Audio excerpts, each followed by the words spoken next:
Në vitin 2022, teleskopi hapësinor James Webb dërgoi imazhe që e bën fizikanin teorik të Universitetit të Harvardit Abraham Loeb të shkruajë në revistën Scientific American: "Nëse këto të dhëna konfirmohen, ne duhet të pranojmë se diçka është thellësisht e gabuar me modelin ton standard të kozmologjisë."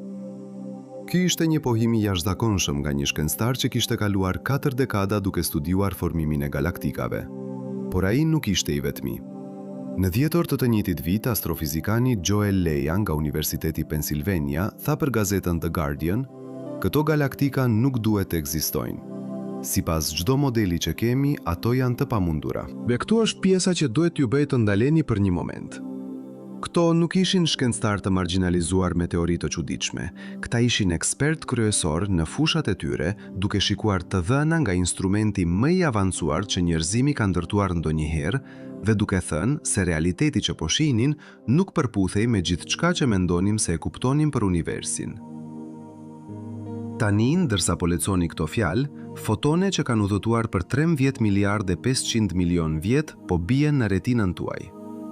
Drita që po shihni nga ekrani juaj u lëshua vetëm disa nanosekondat më parë. Por fotonet e tjera, ato që James Webb po kap në këtë moment, filluan udhëtimin e tyre kur universi ishte vetëm 500 milion vjet i vjetër, kur koha vet ishte ende një fëmijë. Dhe këtu është fakti që duhet ju bëj të ndaleni. Trupi juaj, çdo atom në të, është i bërë nga element që u krijuan në brendësi të yjeve që vdiqën para se dielli ynë të lindë. Ju jeni, fjalë për fjalë, pluhur ylli. Por ato të para, ato që krijuan elementet që më vonë do të bëheshin pjesë e jush, sipas modeleve tona, nuk duhet të kishin pasur kohë të formohen kaq shpejt. Dhe megjithatë, James Webb po na tregon se ato ishin atje. Jo vetëm uje të vetmuar, por galaktika të plota, të pjekura, masive, plot me miliarda uje, duke ekzistuar në një kohë kur, sipas fizikës son, universi duhet të ishte ende një mjegull kaotike e gazit të nxehtë. Le të kthehemi prapa për një moment. Për më shumë se një shekull, kozmologjia moderne është ndërtuar mbi një themel që duket i patundur. Në vitin 1929, Edwin Hubble zbuloi se galaktikat po largohen nga ne, dhe sa më larg janë, aq më shpejt po lëvizin. Kjo ishte prova e parë drejt për drejt se universi po zgjerohet.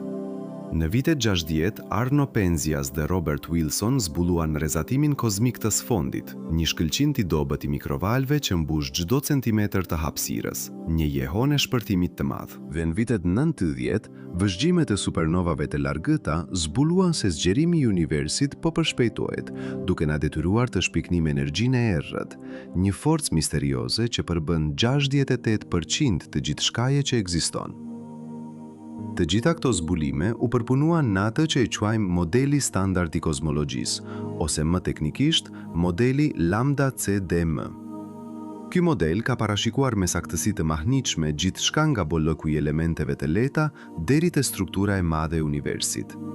Ai ka kaluar çdo test që i kemi vënë. Deri tani. Në korrik të vitit 2022, James Webb filloi të dërgojë imazhet e para shkencore. Teleskopi me një pasqyrë kryesore me 6 metra e gjysmë diametër ishte projektuar të shikojë më thellë në kohë dhe hapësirë se çdo instrument tjetër. Objektivi kryesor ishte të kapin dritën nga galaktikat e para, ato që u formuan në atë që astronomët e quajnë epoka e errët kozmike. Periudha midis 300 milion dhe 1 miliard vjetësh pas shpërthimit të madh. Sipas modeleve tona, kjo ishte koha kur rijet e parë po ndizeshin, kur galaktikat e para po fillonin të merrnin formë nga rene ngadaltë e grincave të herrëta dhe gazit. Procesi duhet të ishte gradual, kaotik, i ngadaltë. Galaktikat e para duhet të ishin të vogla, të çrregullta, të varfra me yje. Por kjo nuk është ajo që Webb gjeti. Në të dhënat e para, astronomët filluan të identifikonin objekte që dukeshin të jenë galaktika në zhvendosje të kuqe jashtëzakonisht të larta. Zhvendosja e kuqe është mënyra se si matim distancën dhe kozmologji. Sa më e kuqe të jetë drita nga një galaktik, aq më larg është dhe aq më herët në historinë e universit po e shohim atë. Disa nga objektet që Webb zbuloi kishin zhvendosje të kuqe mbi 10, disa edhe mbi 15. Kjo do thotë se po i shikonim ato kur universi ishte vetëm 2 deri në 5% i moshës së tij aktuale.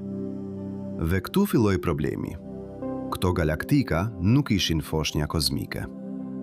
Ato ishin masive, të pjekura, plot me yje. Disa prej tyre dukeshin se kishin masa të krahasueshme me rrugën e Qumështit, galaktikën tonë, e cila ka pasur 13 miliard e 600 milion vjet për të formuar. Si mund të kishin këto galaktika arritur një matësi dhe pjekurit të tillë në vetëm disa qindra milion vjet? Ekipi i Joel Leja nga Universiteti Pennsylvania analizoi 6 nga këto galaktika kandidate. Ata llogaritën se masa e tyre stelare, sasia e materjes së mbyllur në yje, ishte rreth 100 miliard herë masa e diellit. Për kontekst, rruga e Qumështit ka një masë stelare prej rreth 60 miliard masash diellore. Kjo do të thotë se këto galaktika, duke ekzistuar kur universi ishte vetëm 500 deri në 700 milion vjet i vjetër, ishin tashmë më masive se galaktika jonë sot. Leja dhe kolegët e tij llogaritën se për të arritur këtë madhësi kaq shpejt, këto galaktika do të duhej të kishin kthyer pothuajse të gjithë gazin e tyre në yje, me një efikasitet që është 5 deri në 10 herë më i lartë se çdo gjë që kemi vëzhguar në universin modern. Kjo do të ishte sikur të merrni një makinë që zakonisht konverton 10% të benzinës në lëvizje dhe papritur ajo të fillojë të konvertojë 50%. Fizika thjesht nuk e lejon këtë, por problemi shkon edhe më thellë. Formimi i galaktikave në modelin standard varet nga grincat e errëta. Materia e errët, që përbën rreth 27% të universit, krijon gropa gravitacionale ku gazi normal mund të bjerë dhe të kondensojë në yje. Por ky proces merr kohë. Grincat e errëta duhet të grumbullohen së pari duke formuar një rrjet kozmik të filamenteve dhe nyjeve. Pastaj gazi duhet të rrjedhë në këto gropa, të ftohet, të kondensojë, të formojë yje. Yjet duhet të jetojnë, të vdesin, të pasurohen me elemente të rënda, të formojnë gjenerata të reja yjesh. Të gjitha këto hapa kërkojnë kohë, dhe sipas simulimeve tona më të mira, koha e nevojshme është shumë më e gjatë se 500 milion vjet. Megjithatë, këtu janë këto galaktika, duke sfiduar çdo parashikim. Disa shkencëtar filluan të propozojnë se ndoshta matjet ishin të gabuara. Ndoshta zhvendosjet e kuqe nuk ishin as të larta sa dukeshin. Ndoshta këto nuk ishin galaktika të largëta, por objekte më të afërta që po imitonin nënshkrimet spektrale të galaktikave të hershme. Por ndërsa të dhënat vazhduan të vinin dhe ndërsa spektroskopia e detajuar filloi të konfirmojë distancat, kjo shpjegim u bë gjithnjë më pak e besueshme. Në shkurt të vitit 2023, një ekip i udhëhequr nga Ivo Labe nga Universiteti Swinburne në Australi, publikoi një analizë të një galaktike që e quajtën GLASS Z13. Spektroskopia konfirmoi se ajo kishte një zhvendosje të kuqe prej 13, duke e vendosur atë vetëm 320 milion vjet pas shpërtimit të madh. Dhe masa e saj stelare ishte rreth 1 miliard masash diellore. Kjo ishte një galaktike pjekur, me një popullat të pasur yjesh, duke ekzistuar në një kohë kur, sipas modeleve tona, universi duhet të ishte ende në fazat e para të formimit të yjeve. Pastaj erdhi zbulimi i asaj që u quajt JADESGS Z140, një galaktik me një zhvendosje të kuqe prej 14, duke e vendosur atë vetëm 290 milion vjet pas shpërtimit të madh. Kjo galaktik nuk ishte vetëm masive, por gjithashtu e ndritshme në mënyrë të jashtëzakonshme, duke sugjeruar një shkallë të lartë të formimit të yjeve. Dhe ajo nuk ishte e vetme. Webb po zbulonte vjetra, pastaj qindra galaktika të ngjashme, të gjitha duke ekzistuar në këtë periudhë të hershme, të gjitha duke sfiduar pritjet tona. Komuniteti astrofizik filloi të flash për një krizë kozmologjie. Në konferenca, në artikuj, në diskutime private, shkencëtarët po debatonin se çfarë do të thotë kjo. Disa argumentuan se ndoshta modeli uniformimit të galaktikave ishte thjesht i paplot, se ndoshta ka mekanizma që nuk i kemi kuptuar ende që mund të përshpejtojnë procesin. Të tjerë sugjeruan se ndoshta vetë shpërthimi i madh ishte më kompleks se sa mendonim, se ndoshta kishte një fazë të hershme të formimit të strukturës që modelet tona nuk e kapnin. Dhe disa, si Abraham Loeb, filluan të pyesin pyetje edhe më themelore. Ndoshta konstanta kozmologjike, parametri që përshkruan energjinë e errët, nuk është konstante fare. Ndoshta ajo ka ndryshuar me kalimin e kohës. Ndoshta fizika që menduam se e kuptonim është vetëm një parafrim i një realiteti shumë më të çuditshëm. Por le të jemi të qartë për atë që po ndodh këtu. Kjo nuk është një rast i një matjeje të vetme të çuditshme që mund të shpjegohet lehtë. Kjo është një model sistematik i vëzhgjimeve që të gjitha tregojnë në të njëjtën drejtim. Universi i hershëm ishte shumë më i strukturuar, shumë më i pjekur, shumë më kompleks se sa parashikojnë modelet tona.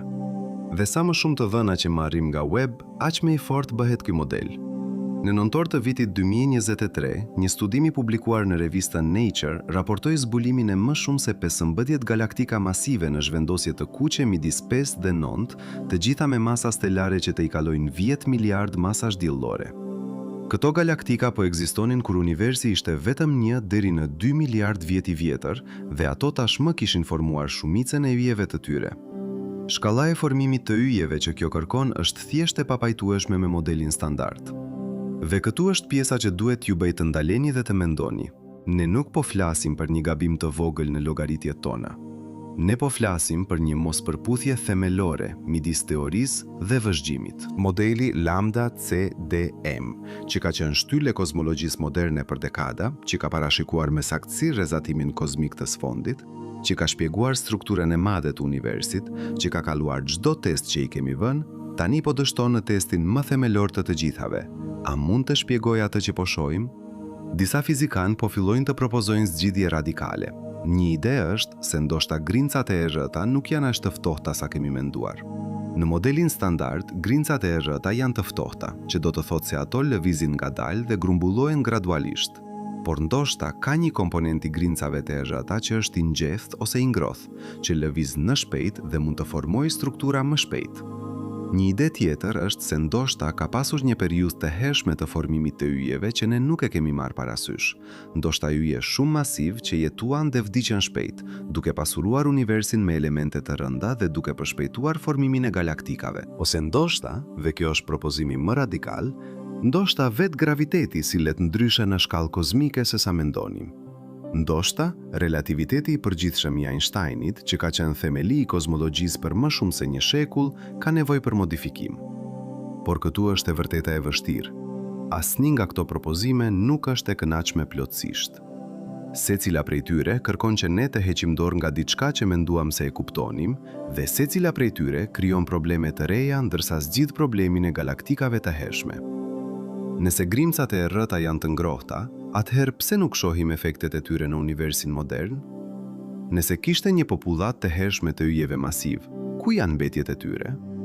Nëse graviteti sillet ndryshe, pse relativiteti i përgjithshëm funksionon aq mirë në çdo test tjetër që i kemi vënë? Dhe kështu, ne gjendemi në një moment të jashtëzakonshëm në historinë e shkencës. Kemi ndërtuar instrumentin më të fuqishëm që njerëzimi ka krijuar ndonjëherë për të vëzhguar universin. Kemi përdorur atë për të shikuar më thellë në kohë se sa kemi bërë ndonjëherë më parë. Dhe ajo që kemi gjetur nuk është konfirmimi i teorive tona, por një sfidë themelore për to. James Webb nuk ka shkatëruar fizikën moderne, por ai ka zbuluar se ka diçka thelbësisht të mangët në kuptimin ton të universit të hershëm. Dhe tani, ndërsa po lexoni këto fjalë, astronomët në të gjithë botën po analizojnë të dhënat e reja, po ndërtojnë modele të reja, po përpiqen të kuptojnë se çfarë po na tregon realiteti. Pyetja që mbetet është kjo: a jemi duke parë fundin e një paradigme shkencore, apo thjesht fillimin e një kuptimi më të thellë? A do të duhet të rishkruajmë librat e tekstit të kozmologjisë, apo do të gjejmë një mënyrë për të zgjeruar modelin ton aktual për të përfshirë këto vëzhgime të reja? Dhe çfarë tjetër mund të na tregojë James Webb për universin që menduam se e kuptonim? Për të kuptuar thellësinë e krizës që James Webb ka zbuluar, duhet të kthehemi te themelet e modelit që tani po sfidohet. Modeli Lambda CDM nuk është thjesht një teori e rastësishme. Ai është rezultati një shekulli të vëzhgjimeve, eksperimenteve dhe matematikës së sofistikuar. Ai përshkruan universin si një përzierje e 3 komponentëve kryesor: materia normale që përbën yjet dhe galaktikat, materia e errët që mban gjithçka së bashku përmes gravitetit dhe energjia e errët që po e shtyn universin të zgjerohet gjithnjë më shpejt. Proporcioni është defasues. Vetëm 5% e universit është materia që mund ta shohim dhe ta prekim. 27% është materia e errët dhe 68% është energjia e errët. Ky model ka parashikuar me saktësi mahnitse strukturën e rrezatimit kozmik të sfondit, atë shkënqimin e dobët të mikrovalve që mbush çdo centimetër të hapësirës. Kur sateliti Planck hartoi këtë rrezatim me detaje të pabesueshme, ai zbudoi luhatshmëri të vogla në temperaturë, variacion që ishin saktësisht ato që modeli Lambda CDM kishte parashikuar. Këto luhatshmëri ishin farat e strukturës kozmike, vendet ku materia ishte pak më e dendur, ku graviteti do të fillonte të tërhiqte më shumë materie, ku galaktikat do të lindnin. Dhe kur krahasuam këto parashikime me shpërndarjen aktuale të galaktikave në univers, përputhja ishte pothuajse e përsosur. Por tani, James Webb po na tregon se diçka në këtë model nuk funksionon kur shikojmë universin shumë të hershëm. Dhe kjo nuk është një problem i vogël teknik që mund të rregullohet me një rregullim të vogël të parametrave. Kjo është një mospërputhje themelore që prek vetë zemrën e asaj që menduam se e kuptonim për formimin e strukturës kozmike. Le të shqyrtojmë dy modele që tani po konkurrojnë për të shpjeguar atë që Webb po sheh. Modeli i parë është ai që e kemi përdorur për dekada: formimi hierarkik i galaktikave. Në këtë model, strukturat e vogla formohen së pari, pastaj bashkohen për të krijuar struktura më të mëdha. Grimcat e errëta grumbullohen gradualisht duke formuar gropa gravitacionale. Gazi rrjedh në këto gropa, ftohet, kondensoj, formon yje. Galaktikat e vogla bashkohen për të formuar galaktika më të mëdha. Procesi është i ngadalt, gradual, i parashikueshëm dhe ai kërkon kohë, shumë kohë. Modeli i dytë, që tani po fiton terren, është ai që quhet formimi i hershëm i galaktikave përmes kolapsit të shpejtë. Në këtë skenar, ka rajone në universin e hershëm ku dendësia e materjes ishte shumë më e lartë se sa pritnim. Ndoshta këto ishin luhatshmëri të mëdha në fushën e densitetit që u krijuan gjatë inflacionit, periudhës së zgjerimit eksponencial që ndodhi në fraksionet e para të sekondës pas shpërthimit të madh. Në këto rajone të dendura, graviteti do të kishte vepruar shumë më shpejt, duke tërhequr materie me një shkallë që nuk e kemi parë në universin modern. Gazi do të kishte rënë në këto gropa me shpejtësi të lartë, duke u nxehur, duke u kompresuar, duke formuar yje me një shkallë që të i kalon çdo gjë që vëzhgojmë sot. Secili nga këto modele ka pikat e veta të forta. Modeli hierarkik ka avantazhin e thjeshtësisë dhe të suksesit të provuar. Ai shpjegon shumicën e asaj që shohim në universin modern. Ai parashikon sakt masën dhe shpërndarjen e galaktikave që vëzhgojmë në distanca të moderuara. Ai përputet me simulimet kompjuterike që kemi bërë, simulime që ndjekin evolucionin e miliarda grimcave përmes miliarda vjetësh kozmik. Kur krahasojmë këto simulime me vëzhgimet e vërteta të universit lokal, përputhja është e shkëlqyer. Por kur e shtojmë këtë model prapa në kohë, në periudhën që James Webb po vëzhgon, ai fillon të dështojë. Shkalla e formimit të galaktikave që modeli parashikon është thjesht shumë e ngadaltë. Sipas llogaritjeve tona më të mira, universi në moshën 500 milion vjet duhet të kishte vetëm galaktika të vogla me masa stelare jo më shumë se disa qindra milion masash diellore. Dhe megjithatë, Webb po sheh galaktika me masa 10 deri në 100 herë më të mëdha. Diçka nuk shkon. Modeli i kolapsit të shpejt nga ana tjetër mund të shpjegojë galaktikat masive të hershme. Nëse ka rajone me dëndësi jashtëzakonisht të lartë, atëherë formimi i galaktikave mund të ndodhë shumë më shpejt. Por ky model ka problemet e veta. Nëse kishte kaq shumë rajone të dendura në universin e hershëm, atëherë pse nuk shohim efektet e tyre në rrezatimin kozmik të sfondit? Sateliti Planck hartoi këtë rrezatim me saktësi të jashtëzakonshme dhe ai nuk zbuloi luhatshmëri të mëdha që do të ishin të nevojshme për të krijuar këto rajone super të dendura. Përveç kësaj, nëse formimi i galaktikave ishte kaq i shpejt në universin e hershëm, atëherë pse ai u ngadalsua kaq shumë më vonë? Pse universi modern nuk po formon galaktika me të njëjtën shkallë? Dhe këtu është ku gjërat bëhen vërtet interesante. Disa fizikanë po fillojnë të propozojnë se ndoshta të dy modelet janë të sakta, por në mënyra të ndryshme. Ndoshta formimi hierarkik përshkruan shumicën e universit, por ka rajone të veçanta, rajone të rralla, ku kushtet ishin të tilla që kolapsi i shpejt ishte i mundur. Këto do të ishim si oazë në një shkretëtir, vende ku rrethanat ishin pikrisht të duhura për të krijuar galaktika masive shumë herët. Dhe ndoshta James Webb, me ndjeshurinë e tij të jashtëzakonshme, po kap pikrisht këto rajone të rralla. Por edhe kjo shpjegim ka problemet e veta. Nëse këto rajone janë aq të rralla, atëherë pse Webb po gjen kaq shumë prej tyre? Në çdo fushë që teleskopi vëzgon, ai po zbulon dhjetra galaktika të hershme masive. Kjo nuk duket si një fenomen i rrallë. Kjo duket si një tipar sistematik i universit të hershëm. Le të shqirtojmë një aspekt tjetër të kësaj enigme: efikasitetin e formimit të yjeve. Në universin modern, kur një re gazi kolapson për të formuar yje, vetëm një përqindje e vogël e gazit konvertohet në yje. Pjesa tjetër shpërndahet nga era stelare, nga eksplozimet e supernovave, nga rrezatimi i yjeve të rinj. Ky është një proces i paefektshëm, por ai është i qëndrueshëm. Ai krijon një ekuilibër midis formimit të yjeve dhe shpërndarjes së gazit që lejon galaktikat të rriten gradualisht përgjatë miliarda vjetësh. Por galaktikat që James Webb po sheh, duket se kanë pasur një efikasitet shumë më të lartë. Për të arritur masat që vëzhgojmë në kohën që kemi në dispozicion, këto galaktika do të duhej të kishin kthyer 50 deri në 100% të gazit të tyre në yje. Kjo është pothuajse e pamundur sipas fizikës që njohim. Kur yjet formohen, ata lëshojnë rrezatim të fuqishëm që ngroh gazin përreth dhe e shtyn atë larg. Kjo është ajo që quhet reagim stelare, dhe ai është një nga faktorët kryesor që kufizon shkallën e formimit të yjeve. Sa më shumë yje që formohen, aq më shumë reagim ka dhe aq më e vështirë bëhet formimi i yjeve të rinj. Megjithatë, galaktikat e hershme duket se kanë tejkaluar këtë kufizim. Si?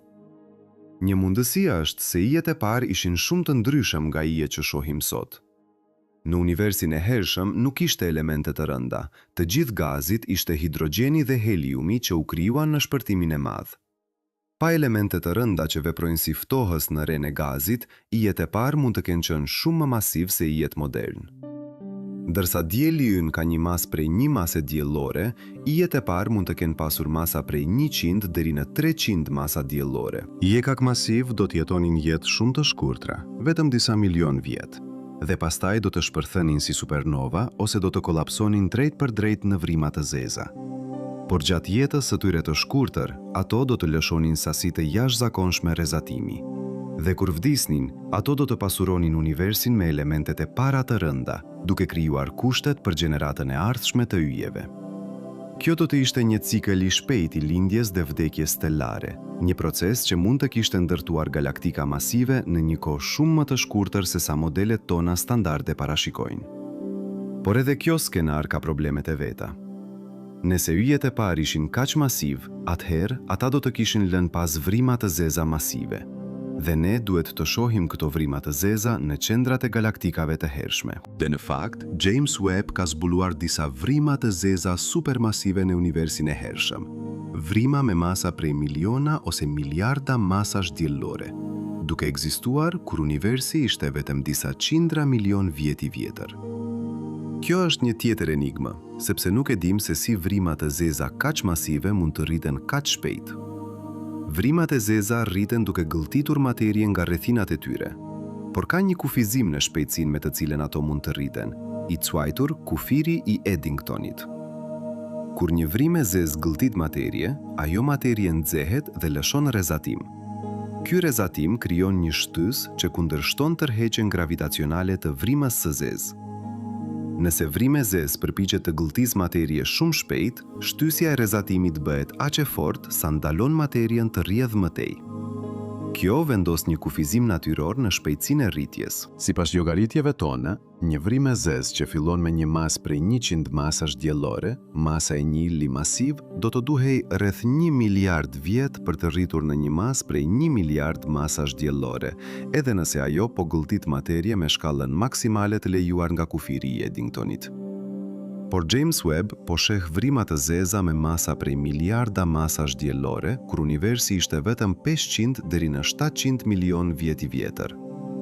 Kjo do të thotë se ose këto vrima të zeza filluan me masa shumë më të mëdha se sa menduam, ose ato po rriten me një shkallë që tejkallon kufirin e Eddingtonit. Të dyja mundësitë janë problematike. Nëse vrimat e zeza filluan me masa të mëdha, atëherë si u formuan ato?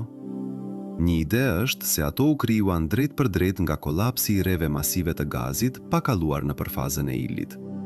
Këto do të quhen vrima të zeza primare, dhe ato mund të kenë pasur masa filestare prej mijëra ose dhjetëra mijëra masash diellore. Por nuk kemi asnjë provë të drejtë për drejtë se vrima të tilla ekzistojnë, Dhe nuk e dim nëse fizika e lejon formimin e tyre. Nëse nga ana tjetër vrimat e zeza po rriten më shpejt se kufiri i Eddingtonit, atëherë duhet të ketë një mekanizëm që i lejon ato të anashkallojnë shtysjen e rezatimit. Një mundësi është se ato po gëlltin materie në mënyrë epizodike, në shpërthime të shkurtra, ku sasia e materies është aq e madhe sa shtysja e rezatimit nuk mund ta ndalojë atë. Një mundësi tjetër është se ato po rriten përmes bashkimeve me vrima të tjera të zeza, një proces që nuk kufizohet nga kufiri i Eddingtonit. Por të gjitha këto janë spekulime. E vërteta është se nuk e dim se si këto vrima të zeza supermasive u formuan kaq shpejt. Dhe kjo është vetëm një nga enigmat që James Webb ka zbuluar. Le të kthehemi te pyetja themelore. Çfarë po na tregon kjo për modelin ton të kozmologjisë? Modeli Lambda CDM bazohet në disa supozime themelore. Një prej tyre është se ligjet e fizikës janë të njëjta kudo në univers dhe në çdo kohë. Një tjetër është se universi është homogjen dhe izotropik në shkallë të madhe, që do të thotë se ai duket i njëjtë në çdo drejtim dhe në çdo vend nëse e shikoni në shkallë mjaft të madhe. Këto supozime janë të mbështetura nga vëzhgjime të shumta, dhe ato kanë funksionuar mirë për të shpjeguar shumicën e asaj që shohim. Por tani, James Webb po na detyron të pyesim nëse këto supozime janë të sakta në universin shumë të hershëm. Ndoshta ligjet e fizikës ishin pak të ndryshme kur universi ishte i ri. Ndoshta konstanta gravitacionale që përcakton forcën e gravitetit ishte pak më e madhe. Ndoshta shpejtësia e dritës ishte pak më e ndryshme. Këto do të ishin ndryshime të vogla, por ato mund të kishin efekte të mëdha në formimin e strukturës kozmike. Ose ndoshta universi i hershëm nuk ishte aq homogjen sa kemi menduar. Ndoshta kishte rajone me densitësi shumë të lartë dhe rajone me densitësi shumë të ulët, dhe këto variacion ishin shumë më të mëdha se sa parashikojnë modelet tona. Kjo do të mund të shpjegonte pse disa galaktika u formuan kaq shpejt ndërsa të tjera nuk e bën. Por këtu është problemi. Nëse bëjmë ndryshime në modelin ton për të shpjeguar galaktikat e hershme, ne rrezikojmë të prishim shpjegime që tashmë funksionojnë mirë për universin modern. Kjo është një ekuilibër delikat. Ne duhet të gjejmë një mënyrë për të zgjeruar modelin që shpjegon të dhënat e reja pa shkatërruar sukseset e vjetra. Dhe kjo na çonte një pyetje edhe më themelore. Sa mirë e njohim ne vërtet universin? Ne kemi ndërtuar modele të sofistikuara, kemi bërë vëzhgime të sakta, kemi testuar teoritë tona në mënyra të panumërta. Por çdo herë që ndërtojmë një instrument më të fuqishëm, çdo herë që shikojmë më thellë ose më larg, ne zbulojmë diçka të re që nuk e prisnim. Kjo është historia e shkencës. Çdo përgjigje që gjejmë hap dyert për pyetje të reja. James Webb nuk është thjesht një teleskop, ai është një makinë për zbulimin e të panjohurës. Dhe ajo që ai po zbulon tani është se universi i hershëm ishte një vend shumë më kompleks, shumë më dinamik, shumë më i çuditshëm se sa kemi imagjinuar. Galaktikat që nuk duhet të ekzistojnë, po ekzistojnë. Vrimat e zeza që nuk duhet të jenë kaq masive, po janë. Yjet që nuk duhet të kenë pasur kohë për të formuar, po ndriçojnë në errësirën kozmike. Dhe ndërsa vazhdojmë të analizojmë të dhënat, ndërsa vazhdojmë të ndërtojmë modele të reja, ndërsa vazhdojmë të testojmë teoritë tona kundër realitetit që Webb po zbulon, ne po mësojmë një mësim të rëndësishëm. Universi nuk ka detyrim të përputhet me pritjet tona. Ai është ajo që është, dhe detyra jonë si shkencëtar nuk është të detyrojmë realitetin të përputhet me teoritë tona, por të përshtatim teoritë tona për të përshkruar realitetin. Kjo është arsyeja pse zbulimi i James Webb nuk është një katastrofë për fizikën. Është një mundësi. Është një ftesë për të menduar më thellë, për të pyetur pyetje më të mira, për të ndërtuar teori më të plota. Sepse në fund të fundit, qëllimi i shkencës nuk është të kemi të drejtë. Qëllimi është të kuptojmë. Dhe tani, ndërsa qëndrojmë në këtë kufi midis asaj që e dim dhe asaj që nuk e dim, midis modeleve që kemi ndërtuar dhe realitetit që po zbulojmë, ne duhet të pyesim: çfarë do të thotë kjo për të ardhmen e kozmologjisë? Çfarë do të thotë kjo për kuptimin ton të universit? Dhe çfarë tjetër mund të jetë atje jashtë duke pritur të zbulohet në thellësitë e hapësirës dhe kohës që James Webb po eksploron? Dhe ndërsa vazhdojmë të shikojmë më thellë në këtë humner, një pyetje tjetër ngrihet. Një pyetje që shumë prej jush ndoshta po e mendoni tani. Si mund të jemi të sigurt se ajo që po shohim është reale? Si e dim se këto galaktika vërtet ekzistojnë në atë kohë të hershme dhe nuk janë thjesht iluzione optike, gabime matjeje ose keq interpretime të të dhënave? Kjo është një pyetje e drejtë. Në fund të fundit, ne po flasim për objekte që janë kaq të largëta sa drita e tyre ka udhëtuar për 13 miliardë 400 milion vjet për të arritur tek ne. Ne po flasim për matje që bazohen në zhvendosjen e kuqe, një fenomen që varet nga zgjerimi i vetë hapësirës. Ne po flasim për llogaritje që përfshijm supozime për natyrën e materies së errët, energjisë së errët dhe strukturën e universit. Sa mund t'i besojmë këtyre matjeve? Le të fillojmë me bazat. Zhvendosja e kuqe është një fenomen i mirë kuptuar. Kur një burim drite po largohet nga ne, gjatësia e valës së dritës zgjatet duke u zhvendosur drejt pjesës së kuqe të spektrit. Sa më shpejt të largohet burimi, aq më e madhe është zhvendosja. Në kontekstin kozmologjik, kjo zhvendosje nuk shkaktohet nga lëvizja e galaktikave në përhapësirë, por nga zgjerimi i vetë hapësirës midis nesh dhe tyre. Kjo është një parashikim i drejt për drejt i relativitetit të përgjithshëm dhe është konfirmuar nga mijëra vëzhgime. Por matja e zhvendosjes së kuqe për objekte shumë të largëta nuk është e thjeshtë. Ajo kërkon spektroskopi të saktë, aftësinë për të ndarë dritën në përbërësitë e saj dhe për të identifikuar vijat spektrale karakteristike të elementeve të ndryshme. Për galaktikat e hershme, këto vija spektrale janë shumë të dobta dhe ato janë zhvendosur kaq shumë drejt të kuqes sa disa prej tyre bien në pjesën infra të kuqe të spektrit, ku atmosfera e tokës absorbon shumicën e dritës. Kjo është arsyeja pse James Webb, që vëzgon në infra të kuqe nga hapësira, është kaq thelbësor. Ekipet e shkencëtarëve që analizojnë të dhënat e Webb përdorin metoda të shumta për të konfirmuar zhvendosjet e kuqe. Ata kërkojnë vija të shumta spektrale, jo vetëm një. Ata krahasojnë nënshkrimet spektrale me modelet e njohura të galaktikave. Ata kontrollojnë për kontaminim nga objekte të tjera në të njëjtën linjë shikimi. Ata përdorin algoritme të sofistikuara për të ndarë sinjalet reale nga zhurma. Dhe kur një zhvendosje e kuqe konfirmohet nga spektroskopia, besueshmëria e saj është shumë e lartë. Por edhe me spektroskopi të konfirmuar, mbeten pasiguri. Një burim i pasigurisë është ajo që quhet pluhur kozmik. Galaktikat përmbajnë pluhur, grinca të vogla të materjes që absorbojnë dhe shpërndajnë dritën. Ky pluhur mund të bëjë një galaktik të duket më e kuqe se sa është në të vërtetë, duke imituar një zhvendosje më të lartë të kuqe. Për të korrigjuar këtë, shkencëtarët duhet të modelojnë sasinë e pluhurit në çdo galaktik, një proces që përfshin supozime dhe pasiguri. Një burim tjetër i pasigurisë është historia e formimit të yjeve në galaktik.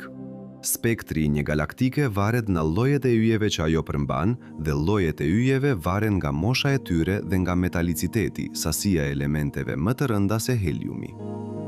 Galaktikat e hershme pritet të kenë metalicitet të ulët, sepse elementet e rënda prodhohen nga yjet dhe shpërndahen në univers me kalimin e kohës.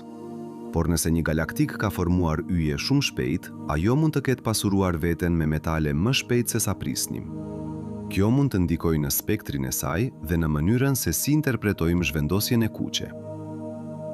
Dhe pastaj ka çështjen e masës stelare, ku shkencëtarët raportojnë se një galaktik ka një masë stelare prej 100 miliard masash diellore. Ata nuk po e peshojnë atë drejt për drejt. Ata po e nxjerrin masën nga ndriçimi i galaktikës dhe nga spektri i saj, duke përdorur modele që lidhin dritën që shohim me sasinë e materjes që duhet të jetë atje. Por këto modele varen nga supozime për raportin masë-ndriçim të yjeve që mund të ndryshojnë në varësi të popullatës stellare. Pra, kur lexoni se James Webb ka zbuluar një galaktik me një masë stellare prej 100 miliard masash diellore në një zhvendosje të kuqe prej 10, duhet të kuptoni se këto janë vlerësime, jo matje absolute. Ato kanë shtulla gabimi, intervale besimi, pasiguri sistematike. Dhe shkencëtarët janë të vetëdijshëm për këto pasiguri. Ata i raportojnë ato në artikujt e tyre, ata diskutojnë ato në konferenca. Ata punojnë vazhdimisht për të përmirësuar metodat e tyre dhe për të reduktuar pasiguritë. Por edhe duke marrë parasysh të gjitha këto pasiguri, modeli mbetet. Nuk është një galaktike vetme që po shkakton krizën e kozmologjisë. Janë dhjetra, qindra galaktika, të gjitha duke treguar të njëjtin model. masa të larta stellare në kohë të hershme. Edhe nëse disa nga këto galaktika rezultojnë të jenë më pak masive se sa mendohet fillimisht, edhe nëse disa nga zhvendosjet e kuqe rezultojnë të jenë pak më të ulta, modeli i përgjithshëm nuk zhduket. Universi i hershëm ishte më i strukturuar se sa parashikojnë modelet tona, dhe kjo është një fakt që nuk mund të shpjegohet lehtë. Disa kritik kanë argumentuar se ndoshta ne po keq interpretojmë të dhënat. Ndoshta këto nuk janë galaktika të hershme fare, por një lloj tjetër objekti që po imiton në shkrimet e tyre. Për shembull, ndoshta janë kuazar, bërthama galaktike aktive të fuqizuara nga vrima të zeza supermasive që mund të jenë shumë të ndritshme dhe mund të kenë spektra të pazakonta. Ose ndoshta janë galaktika me shpërthime të jashtëzakonshme të formimit të yjeve, ku një ngjarje e vetme po krijon miliona yje në një kohë të shkurtër, duke ndriçuar përkohësisht galaktikën në mënyrë dramatike. Por edhe këto shpjegime alternative kanë problemet e tyre. Kuazarët kanë nënshkrime spektrale karakteristike që janë të ndryshme nga galaktikat normale dhe spektroskopia e detajuar mund t'i dallojë ato. Shpërtimet e formimit të yjeve mund të shpjegojnë ndriçimin e lartë, por jo domosdoshmërisht masën e lartë stellare, sepse yjet e rinj janë të ndritshëm, por nuk kontribuojnë shumë në masën totale derisa të jetojnë dhe të vdesin. Dhe përsëri, nuk po flasim për një objekt të vetëm të çuditshëm, po flasim për një popullat të tërë galaktikash që të gjitha tregojnë karakteristika të ngjashme. Ndërsa debati vazhdon, James Webb vazhdon të vëzhgojë. Çdo muaj, çdo javë, teleskopi po mbledh të dhëna të reja, dhe këto të dhëna po bëhen gjithnjë më të detajuara, gjithnjë më të sakta. Në mars të vitit 2024, një ekip raportoi zbulimin e një galaktike në një zhvendosje të kuqe prej 16, duke vendosur atë vetëm 250 milion vjet pas shpërthimit të madh. Kjo është më afër fillimit të universit se sa kemi arritur ndonjëherë më parë. Dhe edhe kjo galaktik, pavarësisht se ishte kaq e re, tregoi shenja të një popullat stelare të pjekur.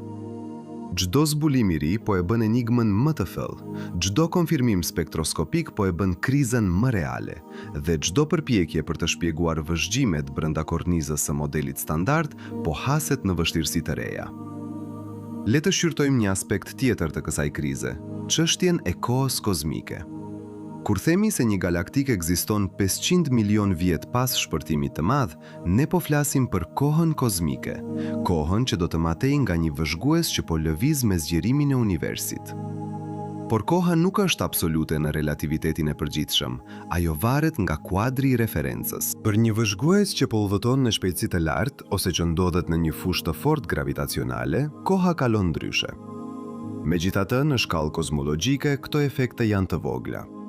Koha kozmike është një koncept i mirë përcaktuar dhe ai është i njëjtë për të gjithë vëzhguesit që po lëvizin me zgjerimin e universit. Pra, kur themi se një galaktik ekziston 500 milion vjet pas shpërfimit të madh, kjo është një deklaratë e qartë për moshën e universit në atë moment. Por këtu është problemi. 500 milion vjet nuk është shumë kohë në terma kozmike. Për kontekst, dielli ynë ka një moshë prej 4 miliardë 600 milion vjetësh. Rruga e Qumështit ka një moshë prej rreth 13 miliard vjetësh. Njerëzimi modern ka ekzistuar për rreth 300.000 vjet. 500 milion vjet është një kohë e gjatë në terma njerëzor, por në terma kozmike është një çast. Dhe në atë çast, sipas modeleve tona, universi duhet të ishte ende në fazat e para të formimit të strukturës. Grimcat e errëta duhet të ishin ende duke u grumbulluar. Gazi duhet të ishte ende duke rënë në gropa gravitacionale. Yjet e parë duhet të ishin sapo duke filluar të formohen. Dhe megjithatë, James Webb po sheh galaktika që duken sikur kanë pasur miliarda vjet për t'u zhvilluar. Kjo na çon te një pyetje themelore. Sa shpejt mund të ndodh formimi i strukturës në univers? A ka një kufizim themelor në shpejtësinë me të cilën grimcat e errëta mund të grumbullohen, gazi mund të kondensojë, yjet mund të formohen? Ose a ka mënyra për të përshpejtuar këtë proces që ne nuk i kemi marrë parasysh? Një ide që po fiton terren është koncepti i formimit të yjeve të nxitur. Në këtë skenar, gjenerata e parë e yjeve, yjet e quajtur popullat e tretë, ishin shumë masiv dhe jetuan jetë shumë të shkurtra. Kur ata vdiqen si supernova, ata lëshuan sasi të mëdha energjie që kompresuan gazin përreth dhe nxitën formimin e një gjenerat të re yjesh. Kjo krijoi një efekt domino, ku çdo gjenerat yjesh nxiste formimin e gjeneratës së ardhshme, duke përshpejtuar procesin e formimit të galaktikave. Por edhe ky skenar ka kufizime. Supernovat lëshojnë energji, por ato gjithashtu shpërndajnë gaz. Ato krijojnë era që mund të fryejnë gazin jashtë galaktikës, duke ngadalësuar formimin e yjeve në vend që ta përshpejtojnë atë. Dhe edhe nëse formimi i yjeve të nxitur funksionon, nuk është e qartë nëse ai mund të prodhojë galaktika aq masive aq shpejt. Një ide tjetër është se ndoshta grimcat e errëta nuk janë plotësisht të ftohta. Në modelin standard, grimcat e errëta janë të ftohta, që do të thotë se ato lëvizin ngadalë dhe grumbullohen gradualisht në ndikimin e gravitetit. Por ndoshta ka një komponent i grimcave të errëta që është i ngrohtë ose i ngjehtë, që lëviz më shpejt. Grimcat e ngrohta do të mund të formojnë struktura më shpejt se grimcat e ftohta, sepse ato tashmë kanë energji kinetike që i lejon ato të kapërcejnë disa nga barierat që ngadalsojnë grumbullimin. Por përsëri, kjo ide krijon probleme të reja. Nëse grimcat e errëta janë të ngrohta, atëherë ato do të kishin efekte të vëzhgueshme në universin modern që ne nuk i shohim. Ato do të ndikojnë në strukturën e madhe të universit, në shpërndarjen e galaktikave, në rrezatimin kozmik të sfondit.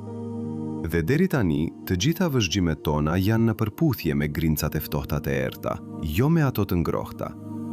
Pra, ku na lë kjo? Ne kemi vëzhgime që sfidojnë modelin ton. Ne kemi propozime për të shpjeguar vëzhgimet, por asnjë prej tyre nuk është plotësisht e kënaqshme. Ne kemi pasigurinë në matjet tona, por pasigurit nuk janë mjaft të mëdha për të shpjeguar mospërputhjen. Dhe ne kemi një teleskop që vazhdon të zbulojë më shumë galaktika të hershme, duke e bërë problemin gjithnjë më urgjent. Kjo është situata në të cilën gjendemi tani, dhe kjo na çon te një pyetje që duhet t'ju bëj të ndaleni dhe të mendoni thellë. Çfarë do të thotë kjo për natyrën e njohurive shkencore? Shkenca nuk është një koleksion faktesh absolute. Ajo është një proces i vazhdueshëm i zbulimit, testimit, rishikimit. Ne ndërtojmë modele bazuar në vëzhgimet që kemi. Ne testojmë ato modele kundër vëzhgjimeve të reja, dhe kur modelet dështojnë, ne i rishikojmë ato. Kjo është forca e shkencës, jo dobësia e saj. Aftësia për të pranuar se ishim gabim, për të mësuar nga gabimet tona, për të ndërtuar teori më të mira.